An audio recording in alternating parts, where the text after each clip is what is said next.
சவுல் குடும்பத்தில் சவுலின் தகப்பனுடைய கழுதை காணாமற் போனது. கழுதைகள் காணாமற் போயிட்டு என்று சொல்லப்பட்டிருக்கிறது. உடனே சவுலை நோக்கி சொல்றாரு, நீ வேலைக்காரில் ஒருவனை கூட்டிக் கொண்டு கழுதைகளை தேட புறப்படு என்று சொல்லி சவுல் அனுப்புறான். சவுல் தேடி தேடி பார்க்கிறார். 4வது வசனத்தில் சொல்லப்பட்டிருக்கிறது, எப்ராயிம் மலைகளையும் சலிஷா நாட்டையும் கடந்து போனான். பிரயாசம் பலன் இல்லை. சலிஷா நாட்டை கடக்கும் போது திரும்பி போகணும்னு எண்ணம் இல்லை. சாலிம் நாட்டை கடக்கும் போதும் திரும்பி போகணும்னு எண்ணம் இல்லை. பென்யாமீன் நாட்டை கடக்கும் போதும் திரும்பி போகணும்னு எண்ணம் இல்லை.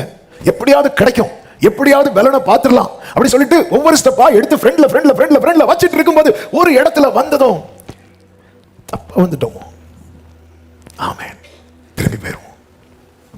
இப்போ திருப்பி தொடர்ந்து முன்னாடி போகவா அல்லது திரும்பி போகவா என்கிற ஒரு 2 பாதைகளுக்கு நடுவுல சவுல் நிற்கிறான். ஆமென். நான் இந்த சரித்திரத்துக்குள் ரொம்ப போகல, நான் பிராக்டிக்கலா சொல்ல விரும்புகிறேன். இதே போலதான் அநேகர் வாழ்க்கையில, ஆண்டவரே இதை விட்டுட்டு திரும்பி போயிடவா இல்ல தொடரவா? ஆமென். இந்த நிலையில தான் கூட வந்த வேலைக்காரன் அவனை பார்த்து சொல்லுகிறான், இதோ இந்த பட்டணத்திலே தேவனுடைய மனுஷன் ஒருவர் இருக்கிறார். சத்தமா ஒரு ஆமென் சொல்லுங்க.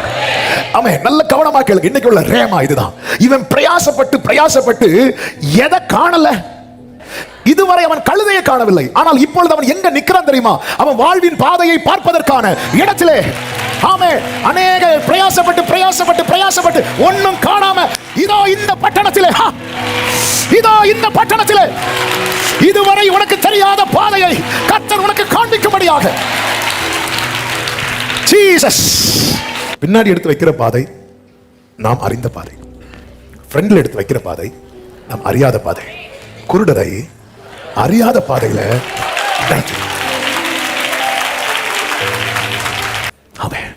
கர்த்தர் இன்னைக்கு உங்களுக்கு தருகிற நற்செய்தி, நீ எந்த இடத்துல இருக்கிற தெரியுமா?